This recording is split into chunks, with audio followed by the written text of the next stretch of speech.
Alô, alô, alô, alô, alô. Alô, alô. Felipe Solari? Alô? Alô. Alô? Você liga pras pessoas ainda? Felipe? Você telefona ainda? Ô, Felipe. Tiozão, né? Ô, Felipe. Tá me ouvindo, Felipe? Chama sua mãe aí, Felipe. Cara, eu ligo e a gente não liga mais, né, pras pessoas. É, né, velho? A gente não liga mais. Você sabe que quando liga deu merda. É emergência. exatamente. Né? É. Ou alguma coisa muito boa. Ah, Orlando! Orlando. E Cara, aí, tô mano? feliz de estar aqui. Eu tenho que falar Mion, né, para as pessoas entenderem, né? Quem é Porque Orlando? Só eu chamo você de Orlando e só você me chama de Orlando. E as pessoas não sabem por quê. É, e eu não deveria te chamar de Orlando, porque na verdade... Não, é você que é o Orlando, né? Também, né? Você se deu conta disso agora, né, na verdade. É verdade, Eu não sempre precisava. ficou um chamando o outro, mas é você que é o Orlando. Só pra deixar claro. Eu só. sou no máximo, cara. Sei lá, agora tá muito Rocky. engraçado isso.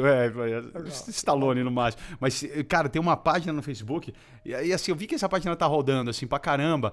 Comecei a receber de várias pessoas. Aí quando a Cíntia me mandou, eu falei, putz, então tá realmente indo pra um mundo que não é só a galera zoeira da internet. Que é uma página no Facebook que chama Personagens que Parecem com Marcos Mion. Você já viu? Ah, não. É muito engraçado. Personagens, não são pessoas, Não, são pessoas personagens. e personagens. Tá? Pessoas e personagens. Aí vai desde o príncipe da Rapunzel, do novo. E tem aquele clássico do Mega Mind lá, o Metro Man. Mas esse é assustador. Meus filhos até hoje acham que foi inspirado em mim o personagem. Você acha que é parecido? Cara, é o meu avatar do Twitter. É todo mundo. E quando eu botei, as pessoas achavam que era uma caricatura minha. Eu não sabia disso. Você também achava que era eu? Mas não é um personagem não da acredito. Pixar. É, Sério? Sei lá, Pixar. Eu não sei o que estúdio que é. Eu achava que era, pô, ele contratou um desenhista da Pixar e Todo pediu pra mundo fazer um acha desenho isso, dele. cara. Eu ainda vou um dia ir lá no estúdio e falar, vocês vão pegar na foto minha pra fazer isso? Não, Porque faz não é um vídeo possível, disso. cara. Não é possível. Sou eu. Já pensou a chegar lá naquela coisa que tem, né, as inspirações? É, e Tá tem uma lá, foto minha que eles pegaram várias. randomicamente no Google, né? Aí tem, pô, você tem ideia Cara, quem eu sou, né? Mas não duvido disso, eu não duvido, cara. Eu não duvido. Porque juro. E quando eu falei uma vez no Twitter brincando, Aham. brincando não, eu falei sério, pô, que legal, olha aqui, é o Metro Man do Mega Mind. Cara, geral, como não é você? Eu achei que era você, não é uma caricatura sua. É porque se eles digitaram lá no Google strong, né? Tipo, homens fortes. E aí, foi lá uma foto minha, eu não duvido nada, cara. E aí tem outros, aí tem uns muito bons, tipo assim, tem a Paola Carosella lá do Masterchef, que se você tirar, e se você tirar minha Já barba... tá na imagem agora, as pessoas estão vendo você dividido na tela com ela. Se você tirar minha barba, é muito parecido, cara.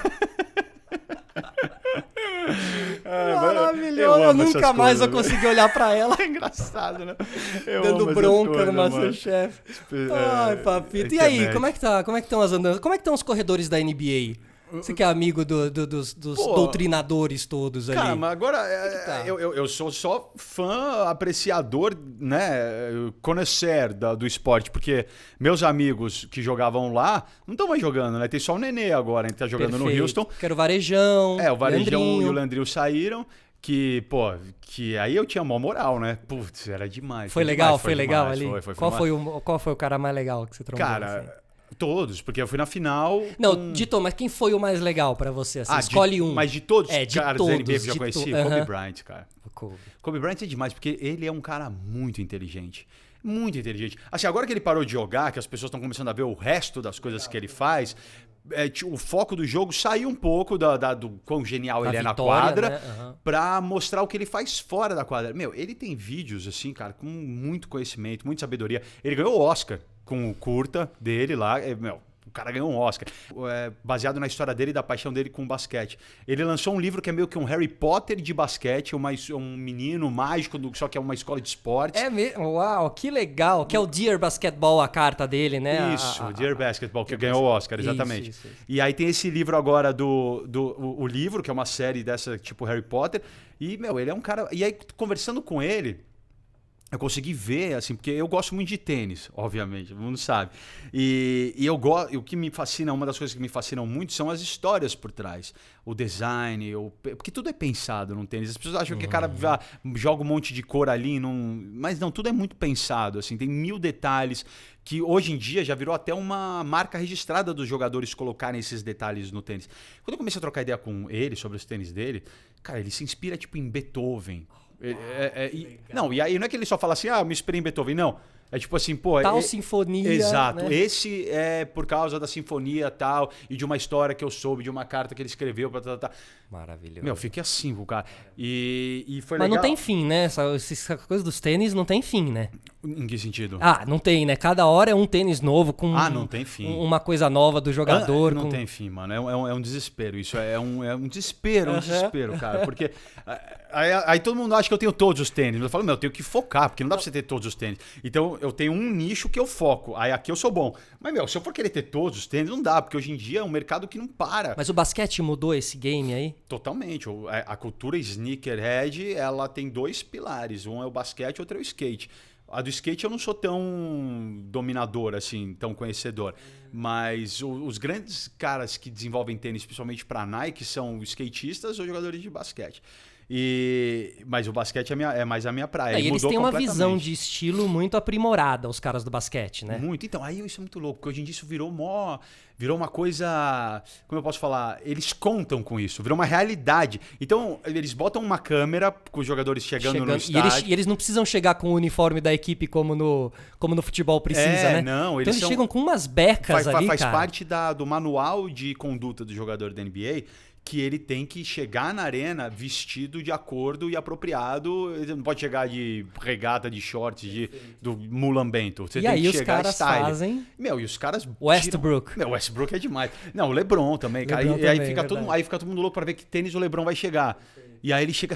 O LeBron, ele não Cada repete, dia cara. um novo. Cada dia é um. Então, aí as pessoas ficam loucas. Aí o que ele usa, explode de venda. Fica todo mundo maluco atrás. E é um monte de pessoas que ficam ali sedentas pelo que ele vai usar. Eu sou uma dessas. E eu fico lá, mano, o que vai ser o próximo? Vai ser o próximo. Mas definitivamente a cultura... O basquete se juntou com a cultura de rua, né? De street lifestyle. Porque eu acho que o basquete, o que o futebol tem aqui no Brasil de ser um esporte de rua, nos Estados Unidos ele também é. Só que por condições econômicas de um país e de outro, o que os caras usam na rua lá, as pessoas que estão jogando na rua podem comprar o que os caras estão usando na quadra. Perfeito. Diferente do Brasil. Super diferente. Então, virou uma cultura que se unificou e fortaleceu. Então, não é que só por exemplo, a chuteira do Neymar, não, quase impossível de comprar. Só os moleques, né, que são bem nascidos ou que jogam na escolinha, eu nem sei direito mais, acho que do Caio Ribeiro, sei lá, que podem comprar uma chuteira dessa, enquanto que a galera que tá jogando aqui no campinho, não tem como comprar. Lá não, lá é o contrário. Você vai na Nova York, anda nas ruas, vai nas quadras das ruas, os moleques estão tudo de Jordan.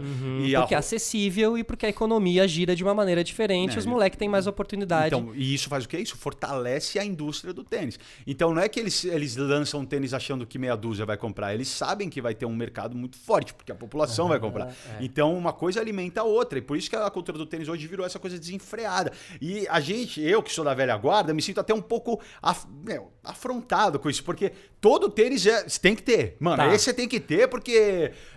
E assim, e às vezes muda uma coisa, uma coisinha, né? É o mesmo detalhe. Tênis. Aí aqui o Air, ele pintou de azul. Pô, é o Blue Version. Aí você fala, caraca, mano, eu vou comprar outro igual só porque tem o... E compra. Eu parei um pouco com isso. Sou tipo com o FIFA, cara. O FIFA 19, ele é quase igual ao 18. Né? Ele muda só o uniforme, eu vou lá e compro. Exatamente, jeito, cara. É difícil. Pô, mas tipo o Kanye West. O Kanye West ele tá forçando a barra, ele tá exagerando, porque os Yeezys hoje... Eles são idênticos e a cor é muito parecida uma com a outra. Juro pra você, sem brincadeira. De cor, a cartela né? de cor Ela é tipo assim, esse bege... branco do seu papel pro branco do meu papel. Maravilhoso. Aí um chama Salt, o outro chama Moon. Esses eu comprei. E funciona como negócio pra ele. As pessoas vão lá e compram. Funciona, mas eu já fiquei meio com raiva, porque eu falei, já teve uns 3 que eu falei, não vou comprar, porque é igual, mano, é idêntico. Eu que ainda vejo um pouco mais de longe, pra mim realmente são iguais e idênticos mesmo. Então, aí eu já acho que é meio forçação de barra, daí eu já me rebelei contra isso, cara. Bom, o Mion é um cara que eu conheço há muitos anos, por isso que a gente já começou, anos, né? Já saiu falando, porque a gente sabe quais são os gostos pessoais dos amigos.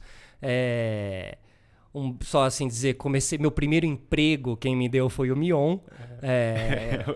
Muitos anos atrás, em 2001, Isso tem 18 anos atrás. 18 já, cara. Né? 2001 o Descontrole já estava acontecendo. 2002. 2002. Porque eu fiz 2000, 2001 piores. Então, desculpa, é 2004 que eu entro ali, mais ou menos. Eu fiz 2000, 2001 piores, fui pra Band e fiz 2003, 2004... E aí fiz um carnaval ali de 2005 e aí voltei pra MTV. Voltou pra MTV.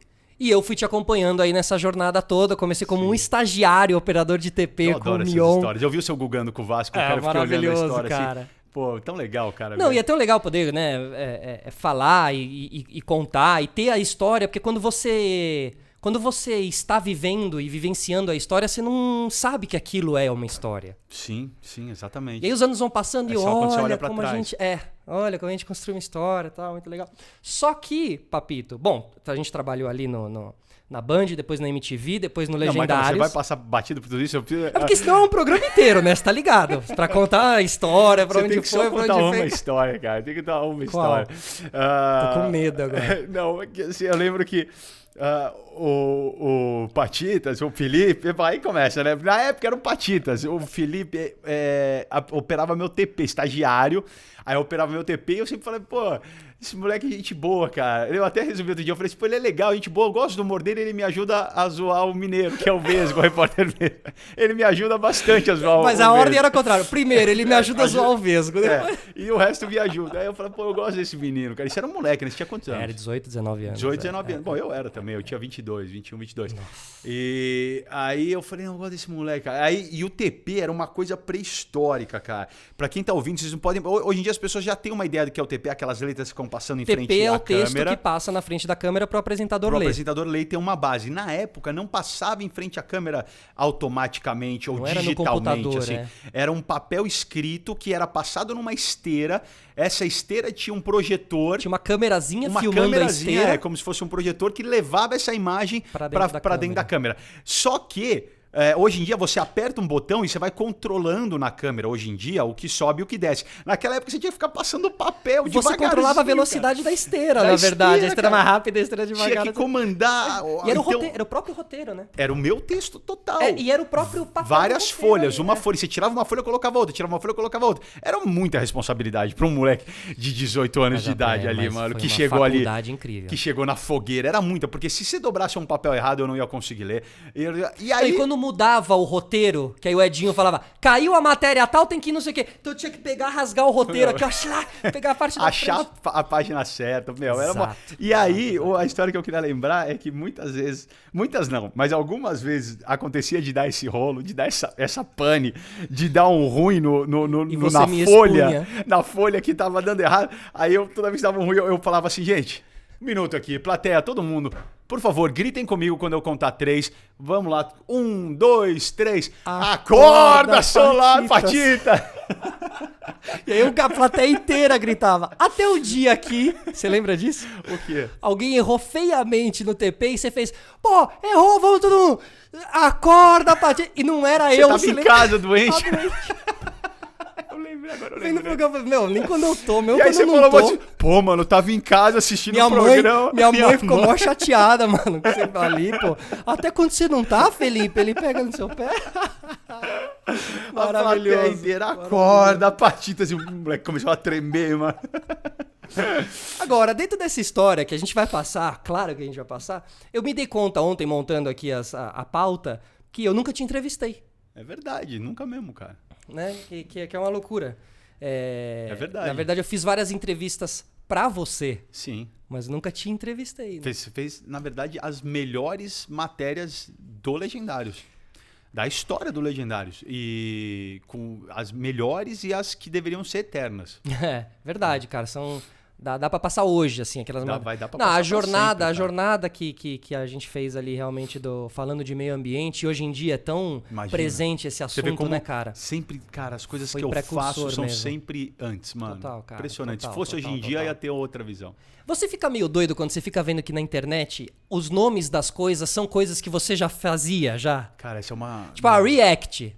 Você fazia React. Isso é uma conversa que a gente tem, eu e minha equipe, direto, assim, cara. Aí eu fico só falando assim, mano, quando que alguém vai me dar um crédito disso, porque não posso eu chegar e falar, né? Claro, Então, pega mal, né? Você Eu já tô se sabia achando. tudo, já fazia tudo antes de todo mundo. Mas, cara, se parar pra ver verdade. e analisar minha história profissional friamente, cara, Piores Clips, o tipo de humor do Piores Clips, que foi, assim, o kickstart, né? Foi, assim, o início daquele humor mais ácido, transgressor. Não tinha esse humor no Brasil na época. Hoje em dia as pessoas não têm muita noção. Não tinha esse humor no Brasil. Era Caceta e Planeta. Que era aquele humor mais do E a praça. Zorra Total, Era a isso. coisa mais de personagens Essa coisa e tal. de cutucar artista, tirar sal de artista, que depois teve uma febre que dominou durante anos, começou lá no Piores, cara. E eu muito ácido e muito, cara, sangue nos olhos também no tipo de humor que me influenciava na época e que serviu de influência. E eu não tô falando isso de orelhada, mas eu já ouvi deles mesmo, pra Rafinha, pra uma galera que veio depois, mas que continuou nessa onda. Mas mais até hoje. inconsequente, bem inconsequente na época, né, Papito? Então, eu era muito, eu era inspiração pra esses caras, totalmente. O Porchat, todos já vieram em algum momento, a Tata Werneck, todos já chegaram pra mim e falaram assim, cara, obrigado, você foi uma inspiração no começo da minha carreira. Eu fico mó feliz com isso, na verdade. Isso é uma coisa que eu tenho muito orgulho. Porque realmente ninguém fazia esse tipo de humor. Ninguém. E a minha base era americana, era humor americano. Quem te inspirava? Cara, nessa época? Acima de tudo, o Andy Kaufman sempre foi a minha maior inspiração. A gente fez um programa do Descontrole que ele era baseado em Andy Kaufman, praticamente tudo que a gente fazia. Mas eu sempre fui o cara que gostei muito de Eddie Murphy, de Richard Pryor e Tom Green. Eu pirava com Tom Green na época, que era um maluco da cabeça também. E o Jackass era uma tremenda inspiração na época do Descontrole. E na época do Piores Clipes do Mundo... Cara, a quem eu devo a minha carreira é o Beavis e Butthead. Eles são minha inspiração. O Piores Clipes do Mundo é uma coisa que eu fiz naturalmente por ter assistido Beavis e Butthead anos e anos seguido. Que, pra quem não lembra, no final do desenho, eles sempre assistiam um clipe e ficavam comentando em cima. Eles não entravam, isso tudo foi a minha criação, mas eles comentavam, tipo assim, então eu lembro que começava a música, um clipe do Metallica, eles falavam, essa parte é chata pra caramba, mas depois vai ficar legal, vai entrar a bateria depois. E eles ficavam só analisando, essa mina aí... Pô, maravilhoso. Não, e humor, e aquilo, humor ácido, cruel. O humor... duro, cara. Humor duro, assim, sem deixar prisioneiros, assim, matar todo mundo, entendeu? Não tinha essa. Mas aí por que é legal falar isso? Porque depois, quando a gente foi pra Band, e aí quando você entrou no Descontrole, a gente fez a mesma coisa, um programa muito vanguardista pra época, que ninguém ainda estava entendendo e preparado para aquele tipo de humor, que depois serviu de base para outros programas, como o Pânico, com certeza, aí o Pânico ganhou o crédito de ter sido o grande revolucionário, o programa que revolucionou o humor e tal, não sei o quê. Mas a base... Mas tinha uma semente, essa semente, ela foi plantada ali a semente foi plantada até no porque grande parte, não grande parte, mas uma enorme parte. Muitas das pessoas que estavam no Pânico anos depois beberam da fonte, estavam ali na produção. Trabalharam com a gente. Trabalharam, o Bolinha, ativamente, o Keck. O Keck, é verdade, o Imbu. Sim. E o Vesgo. O Rodrigo Scarpa, o Vesgo, né? E aí depois, corta disso, aí volta pra MTV, aí eu comecei a fazer os programas de improviso. Antes também, verdade, que depois virou, 2, 3 anos depois virou uma febre, mas a gente começou antes lá na MTV, que depois, lançou a Tatá, lançou uma galera, mas eu comecei com os Barbixas 3 anos antes. Não, e assim, não tinha esse formato, ele tinha algumas peças de teatro por aí, mas ainda era uma coisa muito Era de teatro, o Adnet fazia nos Cenas Improvisadas, que eu já tinha participado lá uma vez. Verdade. E tanto o Gregório do Vivier era dos Zenas? Era dos Zenas? Sim. Adnet com o do Vivier. Time, que time incrível, né? Demais. Eu tenho orgulho de ter feito. Eles me convidaram, participei, foi demais. E foi mais engraçado, porque eu lembro que a primeira vez que eu fui foi na casa do Caruso, que também fazia parte. Nossa, o Caruso também. Era um time, incrível, cara. E aí, eu lembro que eu cheguei lá. Primeira meia hora, porque tinha que ensaiar, né, mais ou menos, pra eu entrar no grupo. A primeira meia hora, cara, foi só eu ficar respondendo coisas do Piores. Assim, cara, e aquele dia que eu não sei o quê? E aquele dia que aconteceu aquilo lá? E aquele dia que não sei o quê? Então, cara, eu falo isso porque eu tenho muito orgulho de ter feito um trabalho assim tão ingênuo até, sabe? Porque eu naquela época eu não fazia TV pra dar resultado, eu não era uma peça do jogo da televisão. Eu fazia TV porque eu gostava, cara. Porque era aquilo que eu queria fazer. Não importa o Era resultado. visceral, 100% visceral mesmo. 100% visceral. Depois e assim, você foi entendendo como funcionava o rolê exato. e tal, e foi, né? Não, eu fazia o que me divertia. Claro, como se fosse no- É que eu falei assim, eu fazia o que eu gostava. Eu gosto, obviamente, até hoje, mas Claro, na época eu fazia pra me divertir. Se eu tava dando risada, eu tava feliz. Porque eu sabia que meus amigos também estavam dando risada e várias coisas que eu fazia no Piores eu já fazia com meus amigos na escola. E Então, não tinha internet. não tinha internet também. Você falava, parecia que não tava falando pra ninguém, né, meu? Tava falando pra uma galera e não tinha retorno, não tinha gente falando, seu vacilão, ou... Não tinha nada. Então é louco, porque, cara, eu sou de uma época em que o sucesso era medido pelo quanto você era assunto na escola no dia seguinte e no trabalho. Maravilhoso. E, Perfeito, e o as termômetro era esse. Eram as pessoas conversando sobre o que tinha acontecido. O cara do estacionamento, o taxista no dia seguinte, no ponto, o que eles estão falando, Tanto né? que é tão maluco, cara, que eu fui... eu lembro que teve a explosão da MTV, do Piores, e eu não sabia o que era, o tamanho do que era o Piores. Eu só ia lá trabalhar, me divertia absurdamente, enlouquecia, dava risada, tava feliz da vida, me pagava um dinheirinho pra isso, e era dinheirinho mesmo, cara, era dinheirinho mesmo. Cara, se eu não me engano, era o mesmo ou menos do que eu ganhava como time B do Sandy Júnior. Perfeito, Era dinheirinho mesmo, assim, cara. Eu ia porque, cara, eu tava vivendo o meu sonho. O sonho da minha vida era trabalhar na MTV desde que eu tenho 9 anos de idade. Então, cara, não tinha nenhuma noção de absolutamente nada. Ganhava um pouquinho, me divertia pra caramba e tava ótimo. Até que um dia chegou... A MTV era um mundo à parte. Não era uma emissora popular, era uma emissora que ditava o comportamento dos jovens, representava as pessoas que eram modernas, legais, que estavam pensando adiante. A MTV era a fonte disso. Aí um dia chegou um convite pra eu participar do Domingo Legal do Gugu. Olha. Foi a primeira vez que isso aconteceu, mano. Olha. Aí eu falei, o quê? Seja, o Gugu sabe quem eu sou? Eu fiquei louco. Eu falei, não é possível. O Gugu? Guguzeira, mano.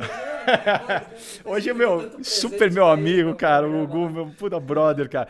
E aí foi a primeira vez que eu pensei e falei, cara... Acho que as pessoas estão assistindo o que eu tô fazendo. Que alcance, né? Eu acho que tá dando certo. Porque ainda quando eu participei do Domingo Legal, e era eu e aquela... Mano, era aquela loucura. Tinha banheiro. Eu não fiz a banheira, eu não fiz. Mas tinha banheira, tinha... Que ano era isso? A gente tá falando o quê? 2000. Era outro mundo. Outro planeta, cara. Em muitos aspectos, né? Muito, cara. Era tudo Inclusive diferente. essa inocência de você estar na TV e não saber o que tá acontecendo com você. Eu não saber sabia qual é o teu tamanho real. Quando o Gugu me apresentou, ele falou assim, ele que é um sucesso, um fenômeno. Eu falei, quem é? Quem vai entrar? Vai entrar o Leandro Learte? Quem vai entrar, mano? Sensacional. Era eu, o cara metade, os caras do cara metade. O Vavá. Aí, cara, no final das contas, foi o primeiro... como eu posso falar retorno. assim? Retorno que eu tive de que, cara, as coisas estão acontecendo de fato. E aí, o segundo, que é legal de falar, foi um dia que eu e o Chuck lá, a gente tava quebrando alguma coisa no estúdio, fazendo alguma coisa que fazia... Pra variar. Pra variar. Aí... o Zico chamou a gente, o Zico Góes, que era diretor, chefão da MTV, me chamou a gente lá na sala dele. A gente entrou, ele falou assim, o que vocês estão fazendo, cara? Aí a gente se olhou assim, puta, será que foi alguma coisa que a gente quebrou? Será que foi alguma parede que a gente... O que foi, né, cara? Não sei. Aí a gente ficou meio assim, sem saber o que falar. Aí ele falou assim, não interessa, na verdade, pra mim, o que vocês estão fazendo. Só não parem. Porque pela primeira vez a gente bateu 2 pontos de audiência. Foi tipo um negócio assim, a gente falou, quê? Pra uma emissora que dava 0,4, 0,5. Todo mundo assistia o Piores Clipes do Mundo. Todo mundo assistia o Piores Clipes do Mundo. No colégio, no dia seguinte, na faculdade. Eu acho que nessa época eu tava na faculdade. Mano, não tinha YouTube, era só o que tinha, cara. Era só o que tinha. Não, e você não tinha... O que você tá falando, hoje em dia, é o que as pessoas fazem quando elas entram nas estatísticas do Instagram, sabe? Deixa eu ver quem me assiste aqui, quem me curte. Essa era a sua estatística do Instagram. Era o Gugu, era o Zico Góes chamando. Era quando não você era falava, direto. Acho que tá dando certo. Não era direto, eu não sabia público. E demorava, às vezes nem chegava. Cara, o Gugu foi depois de 1 ano, assim, cara. Foi uma loucura. Aí eu lembro que passou um tempo e o Piores, né? É sempre bom a gente lembrar isso pra quem tá assistindo também, porque é uma história de superação no sentido de você acreditar na sua essência. Porque era um programa que ninguém acreditava. Porque era um programa que ia falar mal e tirar sarro da matéria-prima da emissora. Não à toa tantos artistas ficaram cabreiros, ficaram bravos, ficaram malucos, mesmo. porque nunca ninguém tinha feito isso. Quem já tinha ousado Aham. zoar o Caetano Claro. Veloso? Quem? Claro. Tirar um sarro do Caetano Veloso era uma coisa inacreditável, impensável, cara. E lá fui eu. E aí passou um tempo e eu lembro que eles falaram assim... Eu não tinha acesso à audiência, não tinha nada. Acesso a nada também. Mas aí eles falaram assim, cara... A maior audiência da MTV é o Piores Clipes do Mundo. E a segunda maior audiência da MTV é a reprise do Piores na quinta-feira.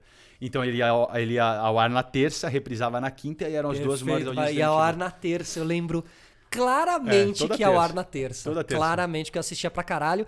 E eu assistia você antes no programa que você tinha com a Didi, que era na Supernova. tarde. Aquele era o tipo de programa que eu queria fazer, passar a tarde inteira ali, ao vivo, que depois... Era muito legal. Que depois, graças a Deus, eu acabei indo fazer fez, o Chapa-Coco ali, lógico, ficava a tarde inteira ali. Em vez da Didi, você ganhou o Vascão. Isso. Sempre chorando. Cada um tem a Didi, né? Que merece. Agora, Papito, aí... trabalhando ainda, né? Falando um pouco ainda sobre essa coisa toda da MTV, a Record e tudo mais. A MTV, nessa evolução, a gente falou de evolução de tecnologia, mas o nosso meio evoluiu muito também. Vieram os streamings, né? Hoje em dia, Netflix Claro. e Play Plus e tudo isso. E a MTV acabou. A gente tá falando da época de ouro de uma emissora que não, teoricamente, a MTV Brasil, teoricamente não, ela não existe mais. Por que justo a MTV, que era tão moderna, tão descolada, por que ela não conseguiu, na sua visão, por que ela não conseguiu acompanhar? Por que a MTV não tá no Netflix? Então, eu acho que a MTV acompanhou. Tá. A MTV, eu acho que o que acabou a MTV não foi, cara, definitivamente a... Não consegui acompanhar a modernidade. Não foi o YouTube, não foi a... Porque, cara, você não lembra? Você lembra disso? Você me mostrou em 2009 um negócio. Você chegou e falou assim, você já entrou no Twitter? Aí eu falei, mano, o que é isso? Aí você falou, vem aqui que eu vou te mostrar. Eu lembro, claro, a gente abriu a gente no tava figurino. no camarim, no figurino. A gente abriu lá a sua conta. Ou seja, a MTV sempre, por essência, como norma da empresa, sempre teve portas abertas para qualquer novidade, qualquer modernidade. Total.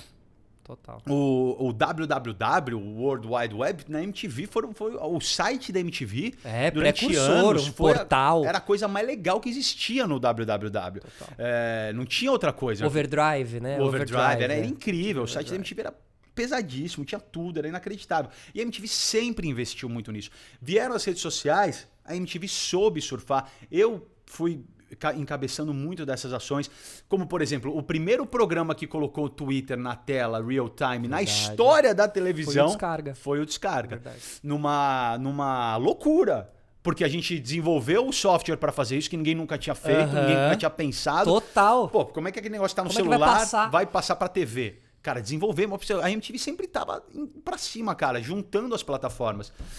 O Mark Zuckerberg, quando ele veio pro Brasil a primeira vez, ele foi lá no prédio da MTV. Total. E aí eu lembro que depois eu cheguei lá e o Zico me chamou. Falou assim, pô, ele deixou um parabéns pra você, porque você fez o primeiro programa que botou o Twitter na tela da TV. Aí eu falei, pô, que demais, cara. Legal pra caramba ter um aval do Mark Zuckerberg, ainda mais na época, né, cara? Que ele era o cara... Hoje em dia o Twitter faz parte de todos os programas da TV e, cara, essa época eu não fazia de nenhum. Nenhum, só existia lá. Interatividade 100%. E era legal porque a gente desenvolveu o software pra colocar o Twitter na tela, mas a gente não sabia filtrar. Maravilhoso. Era então, o começo dos haters. Entrava tudo, cara. Entrava tudo. Era um... E podia, né? Cara, e eu dava risada. A Fazenda com o tchu-tchu-tchu lá. O Pupu na sua cara! A gente surfava muito na Fazenda. A gente surfava demais essa época. Então, cara... Você já curtiu... Isso que é muito legal, né, cara? Você sempre curtiu a Fazenda. Você falava da Fazenda desde a época do Descarga. MTV, cara. Desde a MTV. A gente, como é que fala? A gente projetava tudo que acontecia lá. E é legal essas voltas da vida, né? Que a gente nunca poderia imaginar, é muito louco. Mas então, só voltando nisso, eu não acho que foi isso que derrubou a MTV. Eu acho que o que derrubou a MTV foi uma coisa empresarial, de tocar a empresa mesmo. Teve os problemas da família Tivita, teve os problemas da Abril, teve os problemas porque não foi só a MTV que, né, dentro do grupo, muitas outras empresas foram fechando também. E Tá me faltando de managing, assim, né? Tá me fugindo a palavra assim em português. Mas de administração. De administração, Perfeito, perfeito. Eu acho que, na verdade, esse foi o grande problema da MTV mesmo. E não porque ela não se adaptou. Falando em administração, em ter que administrar grandes coisas e tal, você pensaria em uma carreira política? Nunca, mano. Nossa, nunca. De jeito nenhum. Não tem nada a ver comigo. Eu não conseguiria nunca viver ali naquele meio. Cara, não dá, não tem a menor Mas condição. você tem o dom da política, né? Da comunicação. O dom da comunicação, que sim. É uma, né? No Legendários você tava ali todo dia, toda sábado fazendo política, né? Ali, né? Assim, cara, claro, não tava política, fazendo humor. Não política efetiva, mas assim, em termos de comunicar e... E de administrar o... agora sim, entendi o que você está falando. Pessoas e... Sim, administrar a equipe, administrar pessoas. Um grande líder, digamos assim. Exato, né? aí eu um concordo plenamente, sim, É. total. Mas, cara, não tem nada a ver comigo, assim, não. Eu vou te falar, eu fiquei muito amigo do Edu Mufarrege, que é o cara que fez o Renova BR, que é uma movimentação incrível, que é realmente uma movimentação que pode mudar o cenário político brasileiro. Que é, para quem não sabe, ele capacita pessoas que não são políticas, mas que têm vontade de fazer diferença. Ele capacita e educa essas pessoas para elas poderem concorrer a cargos. Nessa última eleição, o Renova elegeu, cara... Eu não vou saber lembrar o número agora, mas elegeu uma galera já. Já é a Tabata, que até outro dia tava bombou no WhatsApp dando um qualé no ministro, é do Renova, a Tabata. Aquele outro cara também que é cego, que deu um discurso e foi aplaudido pra caramba, também é do Renova. Olha. São as pessoas que estão fazendo diferença. As pessoas que não têm a velha política porque enraizada. as pessoas que às vezes são muito competentes, algumas fogem da política. Total. Não querem entrar naquele meio. E aí a gente perde como país. Concordo. E algumas nem sabem. Então, o Renova, ele aproxima e... Ele dá subsídio para a pessoa estudar, para a pessoa se formar. Então, se a pessoa tem uma causa, abriram as inscrições para Renova de novo. Então, por exemplo, muita gente que luta pelo autismo entrou em contato comigo para tentar um cargo político para defender aquela causa. E são pessoas que não têm rabo preso. O Renova não é partidário. São todos os partidos. Você pode entrar em qualquer partido. É a política que eu acredito. Eu também, total. Então, aí eu falei, eu entendi isso porque assim, o Edu é um cara que ficou muito próximo, se virou um amigo querido e, cara, nunca passou pela minha cabeça eu chegar e falar assim, pode ser legal, não. Já tinham te feito essa pergunta? Nunca. Oh. Nunca. Mas eu deixo isso pro Luciano. Luciano Huck. Mas eu juro que essa pergunta também vem um pouco do... Você e o Luciano, são enormes apresentadores da televisão brasileira, trabalham pra caramba, lidam com muitas pessoas, conhecem muitas pessoas, não param. Então eu falei, deixa eu perguntar pra ele, vai que ele... Mas eu acredito. Vai que eu arranco aqui a grande bomba, né? Que amanhã eu tô lá na Sônia Abrão, lá, aparecendo no meu programa, dá uma moral aí. Fala que vai, mano, que aí o programa bomba. Só vai aparecer na Sônia Abrão. Papito, agora, aí a jornada da vida é grande... Eu já conheci muitos Mions, o Mion já conheceu muitos Solares. Sim, verdade. E de uns anos pra cá, você tem essa missão na sua vida que eu acho que a partir dos livros a gente consegue traduzir da melhor maneira, assim. Que é você como pai de família e como pai do Romeu, uma criança autista, que você fez o livro... Por que você fez esse livro? Mano, eu fiz esse livro porque... A Escova de Dentes Azul. Escova de Dentes Azul, porque, assim, eu percebi que existem alguns livros legais para adultos sobre autismo. Pouquíssimos legais, mas existem. E um livro que pirou a minha cabeça... Olha que história maravilhosa, cara. Putz, eu precisava dar um Google no nome. É um japonês, cara, que escreveu... Você consegue dar um Google aí? Uhum. Põe aí The Reason I Jump. The Reason I Jump. Vê o autor, qual é o nome dele. Vale a pena falar o nome dele. The Reason I Jump. Peraí. É um nome complicado. De Japoronga. Tá, ele é do Yoshida. Naoki Higashida. Naoki Higashida. Naoki Higashida. Naoki Higashida é um japonês que tem uma das histórias mais inspiradoras que eu já vi na minha vida. Esse moleque mudou a minha cabeça. Ele é um autista não verbal, severo. E quando a gente fala de autismo, hoje, graças a Deus, cara, mudou tanto, mano, mas mudou tanto. A gente teve o Dia Mundial de Conscientização do Autismo, agora obrigado pelo espaço que você deu nas suas redes, eu agradeço muito sempre, cara. Mas foi uma movimentação tão grande esse ano, Cara, todo mundo aderiu, todo mundo que eu mandei o vídeo postou, foi uma movimentação gigantesca. E aí a gente tava conversando, eu com a minha equipe, a gente falou assim, cara, ano passado teve uma movimentaçãozinha. 2 anos atrás era só eu, cara. Era só eu, batendo, levantando bandeira, não sei o quê, eu e a comunidade. Tá crescendo a conscientização de um jeito muito forte. A que se deve esse crescimento, você acha? Cara, Você acha que as pessoas estão mais engajadas, estão usando, começando a migrar para usar as redes sociais para coisas realmente mais valiosas? Assim? Eu fiz isso, definitivamente. Eu voltei minhas redes sociais 100% para isso. No Brasil, cara, com toda a humildade do mundo eu falo isso, mas eu acho que o trabalho que eu faço de conscientização, de expor a minha vida, expor a vida do Romeu, é um dos... E eu não faço, eu faço isso numa escala que as pessoas não imaginam. Não é só nas redes sociais. É na rua, é no dia a dia, é em instituição, é em evento, é em tudo. Pegando as pessoas pela mão e fazendo elas se sentirem orgulhosas, terem orgulho. É quase como se a gente tivesse conseguido mudar a percepção de você ter vergonha e dó de ter um filho autista para ter orgulho. Quando alguém tem vergonha do filho, por onde passa essa vergonha? Mano, eu não sei nem te vergonha falar. do quê? Eu não sei te falar. Da Não vergonha faz do parte quê? do meu entendimento. Assim, eu não consigo entender como. Mas isso é uma realidade, Porque tá? a pessoa acha que... A realidade é que Tá. a maioria dos casais se separam, até hoje, ainda, isso acontece, não só com autismo, mas com, cara, com praticamente qualquer coisa que possa... é sempre eu falo de uma forma que as pessoas entenderem, mas eu não acredito nisso. Mas, entre aspas, alguma coisa que pode dar errado, como nascer com uma síndrome ou não sei o quê, ou desenvolver um câncer, ou não sei o quê, são fatores que fazem os casais se separarem. Até hoje, a maioria. E é por frustração, é por imaginar, sonhar outra coisa e não conseguir lidar com a realidade. Não conseguir abrir a cabeça. Acho que é uma coisa de abrir a cabeça, de ter uma visão mais Eu abrangente escrevi um sobre texto tudo. uma vez sobre isso, que falava exatamente isso. Falava assim, essas pessoas que vêm pra mim chorando, que vêm pra mim falando perdi o chão, não sei o que fazer da minha vida, não sei o que, são pessoas que estão presas numa realidade antiga.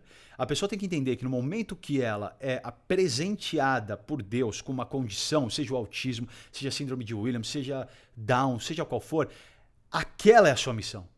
Você não tem outra. É aquela. Esquece o que já aconteceu.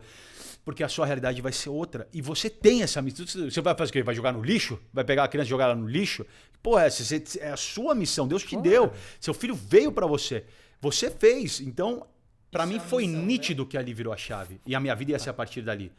E eu não sinto falta de nada do que eu tinha antes. E acho que essas pessoas que têm essa sensação estão apegadas ao passado, onde elas sonhavam em ter um filho loirinho, de olho azul e bibibi, que ia crescer, ia fazer isso, ia fazer aquilo. Não é, ninguém consegue garantir nada disso. A gente cara. tá na era da quebra dos padrões, não tá? Total. É, E, falando em quebra de padrão, deixa eu voltar no Nagashida, louco. Higashida. Naoki Higashida. O Naoki, cara, é um autista não verbal grave. Aí, meu, cara, quando você tem um autista não verbal grave, as pessoas não esperam muita coisa dele. Porque não fala. Quando fala, emite sons, barulhos.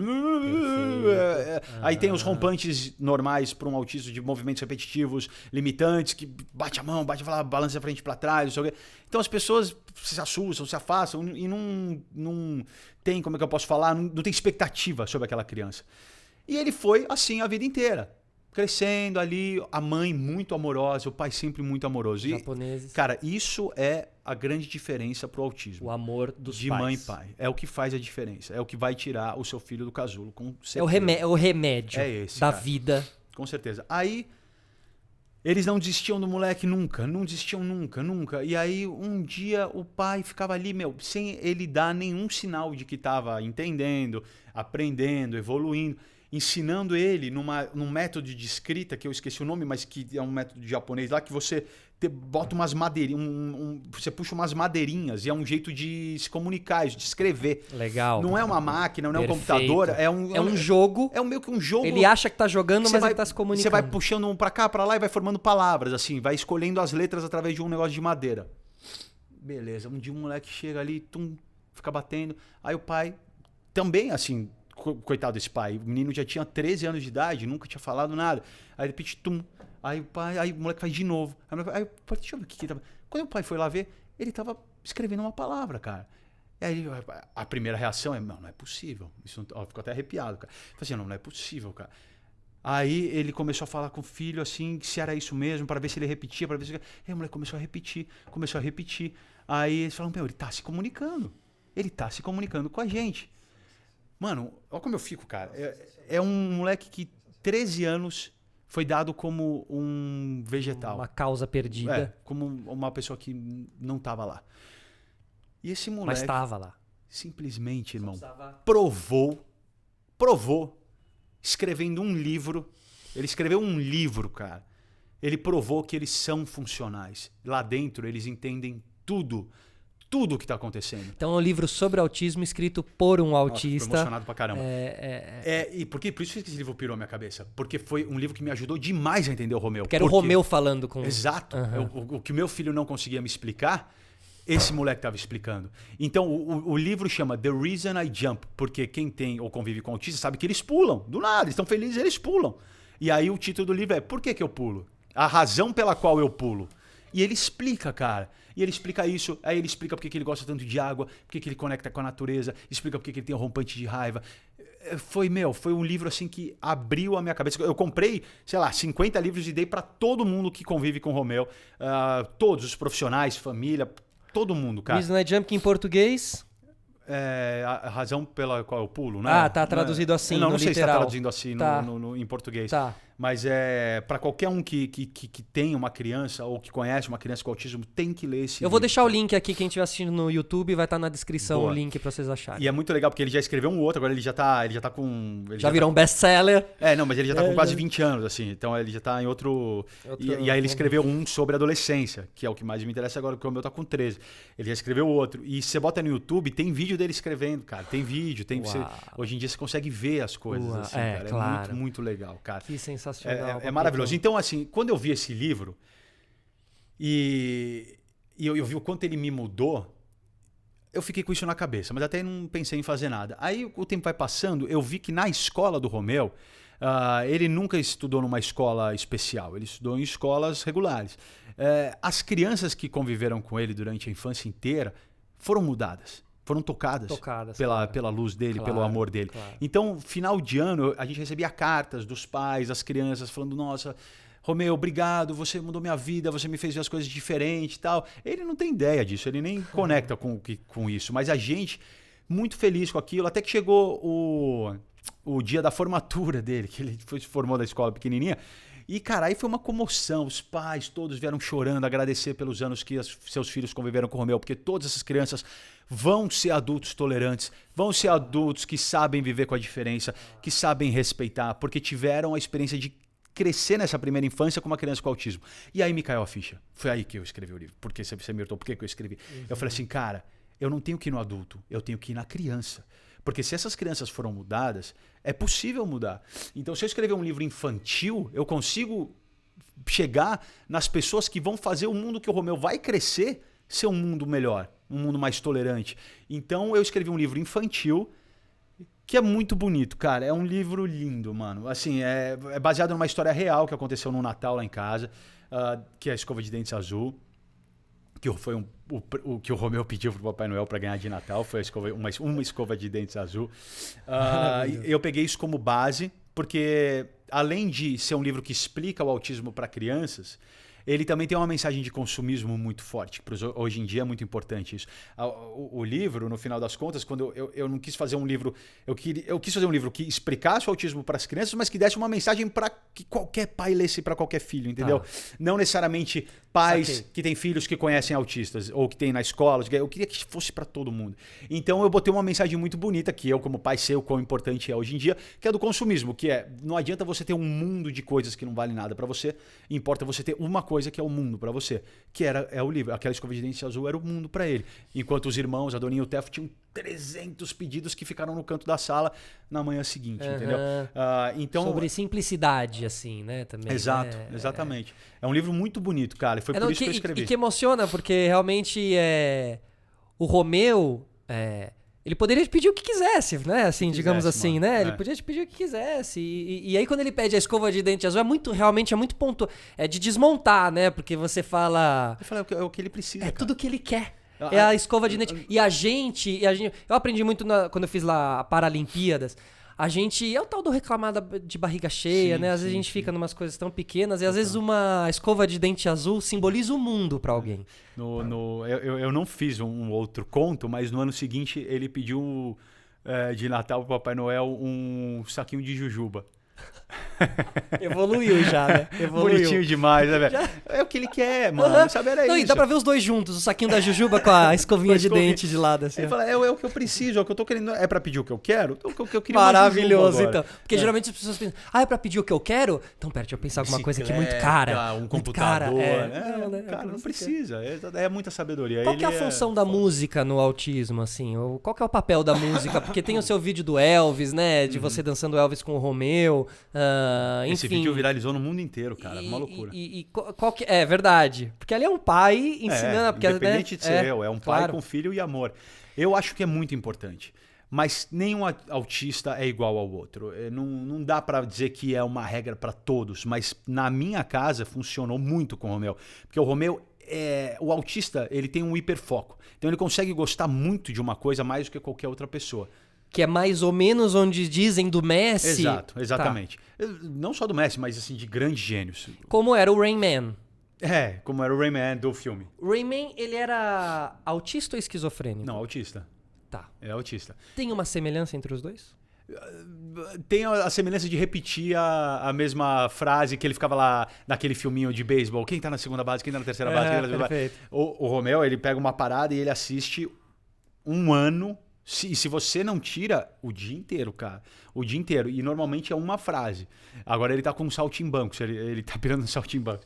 Então tem lá o jumento, a parte do jumento dos saltimbancos, cara. Ele assiste, se você deixar, o dia inteiro. Mas aí vem a sua parte de tirar ele daquela posição que é confortável para ele. Porque uma das partes da evolução do autismo é você tirar ele do conforto um pouco. Você tem que fazer isso com muito cuidado, com muito difícil. amor e muita paciência. Claro. E muita sabedoria. Porque não adianta você só falar assim, chega de jumento. Aí a casa vai cair. É tipo assim, filho, olha só que legal que tem aqui, ó. Tem essa outra coisa aqui, ó. Dá uma olhada nisso daqui. Né? Aí... até chamar a atenção dele pra daí tirar de um... E isso funciona, porque ele já foi do Barney pra um outro vídeo que era um cachorro que dançava. Ele vai mudando assim o foco dele. Mas esse nem é o hiperfoco dele. O hiperfoco do Romeu é... Cara, eu vou te falar uma coisa. Eu acho que são dois. O hiperfoco dele é muito a família, o amor. A família e o amor. A gente é o dia dele inteiro. Uhum. E show. Pau. Show, música, olha. Show. Ele também ele quer consumir tudo de show, de todas as bandas, de todos os musicais. Você já levou ele em shows? Eu levei, mas não dá. Qual que você levou? Cara, então, eu aprendi cedo, na verdade. Porque também é assim, eu hoje em dia, cara, sou responsável de dar muita coisa mastigada para muitas famílias autistas.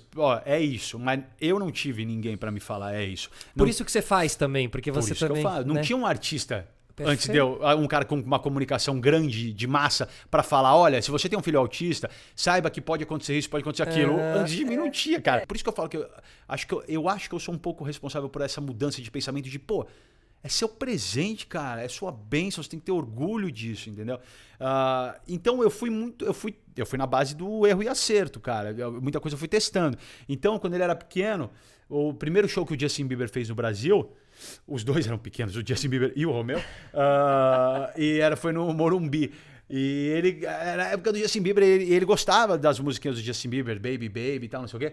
Aí a gente falou, vamos levar ele no show, né? Vamos levar. Foi um pesadelo, cara. Foi um pesadelo, assim. Muita gente, música muito barulho, alta. muita informação. Um estádio não é um lugar muito aconchegante. Ainda mais o Morumbi estímulo, ele é mais gélido, assim. Um estímulo exacerbado, é muita... assim, e aí ele começou a chorar, começou a entrar naqueles rompantes dos movimentos não pararem, não sei o quê. E ainda era uma época onde eu não tinha falado publicamente sobre isso, porque também eu ainda não estava preparado para isso, porque eu sabia o que ia acontecer se eu falasse. Perfeito. Então era uma situação, assim, ruim para ele, porque ele estava odiando estar lá, e ruim pra gente, porque todas as pessoas olhavam pra gente com uma cara assim de tipo, nossa, que é isso? O que é essa criança? Pelo amor de Deus. Assim, ou isso é tipo assim, o que você está fazendo com essa criança? Ou quem que é que tem essa criança? Assim, eu tive muitos anos de olhares atravessados pra cima de mim, muitos. Então, mas não tive dúvida, assim, não deu, peguei ele no colo, ainda tentei ir pra um camarote mais afastado pra ver se melhorava, não gostou, pegou, fomos embora, cara. E aí, a partir dali, a gente viu que não era um ambiente pra ele.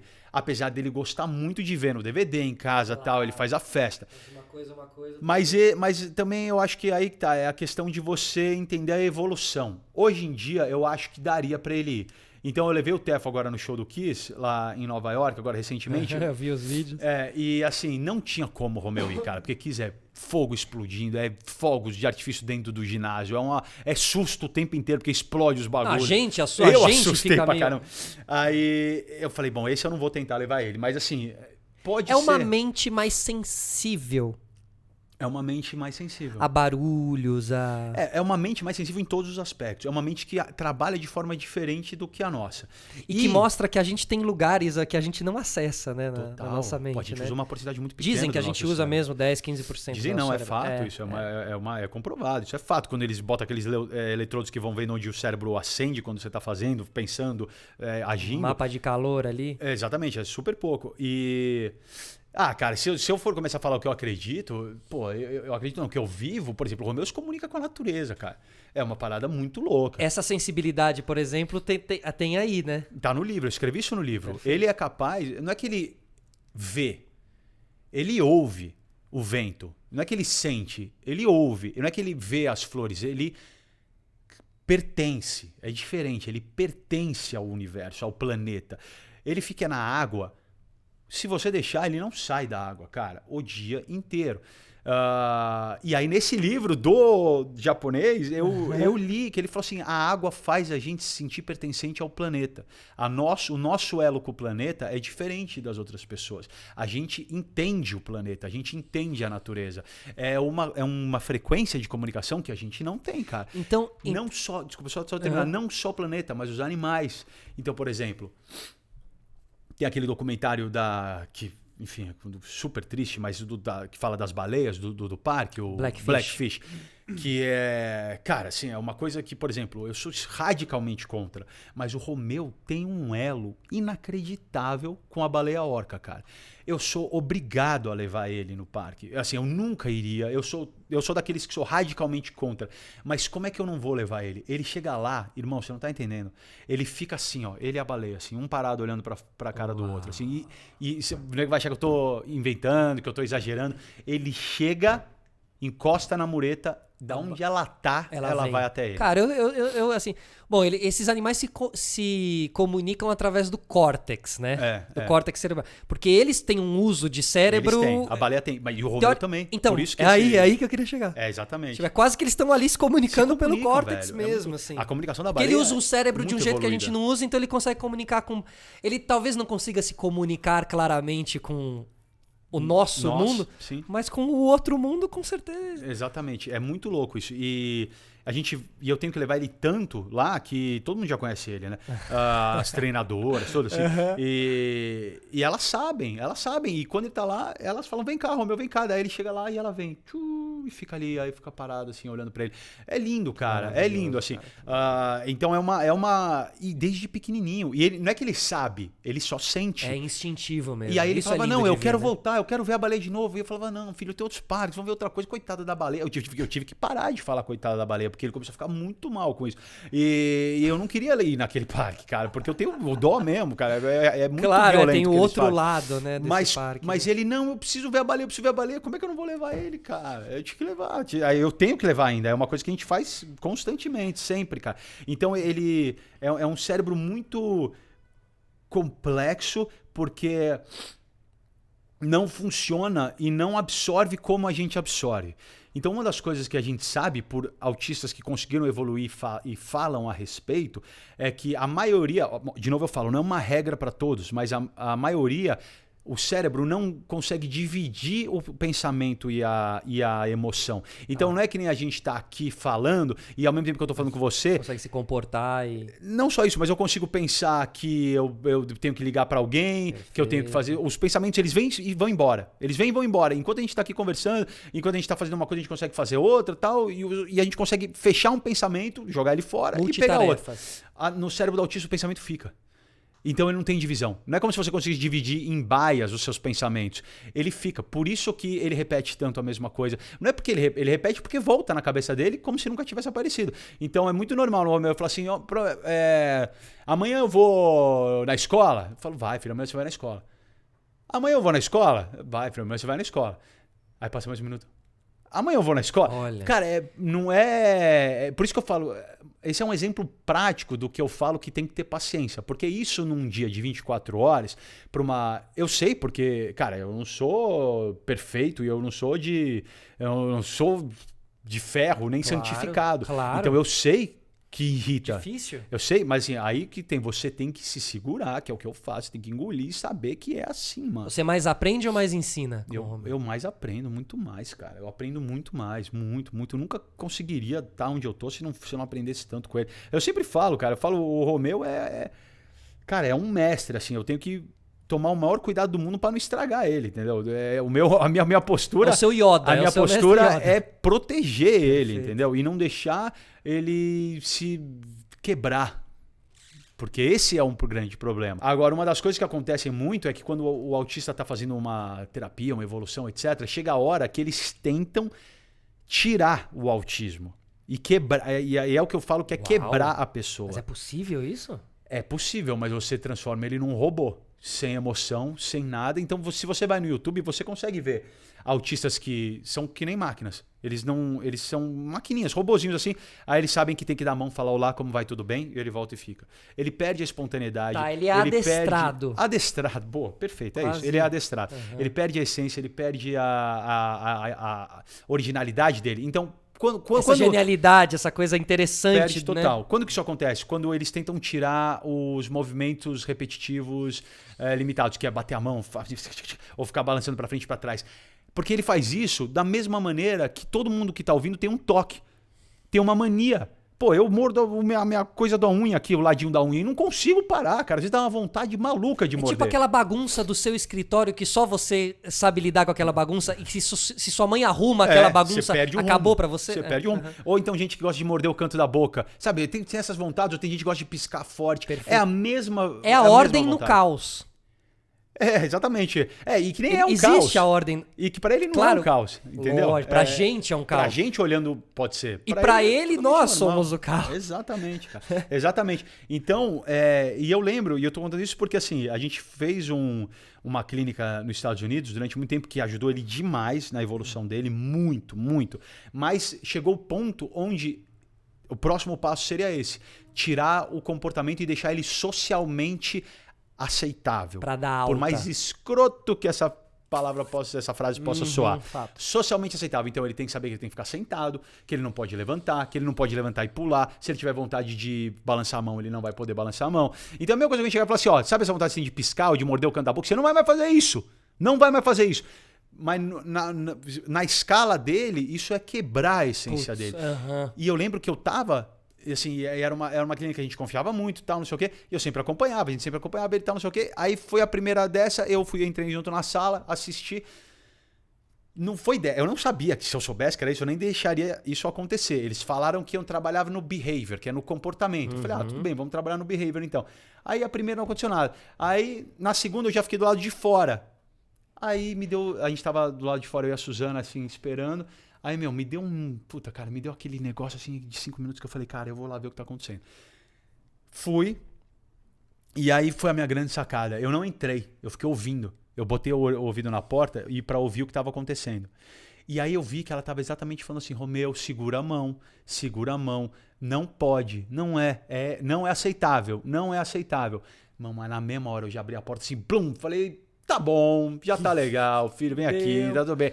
Acabou, valeu, obrigado, foi ótimo. Até esse... Ainda, mas justo nesse momento ele estar sem os pais é, assim, Mas é isso terrível, que né? acontece, cara. Pois vão tirar os superpoderes dele, né? Entre aspas, e ainda exatamente. sem os pais. Mano, você Caraca, falou a frase meu. que me norteia, é tirar os superpoderes. Ele tem, pra mim, ele tem superpoderes. E Também assim, vejo desse lado, assim, os super-humanos. E foi assim que eu expliquei pra Donatella e pro Stefano. Minha grande sacada, que foi que eu escrevi no livro do Escova de Dentes Azul, foi que no dia que eu tive que conversar com eles, e foi uma coisa que eu, cara, eu me preparei, e na hora não saiu nada do que eu tinha me preparado e saiu isso.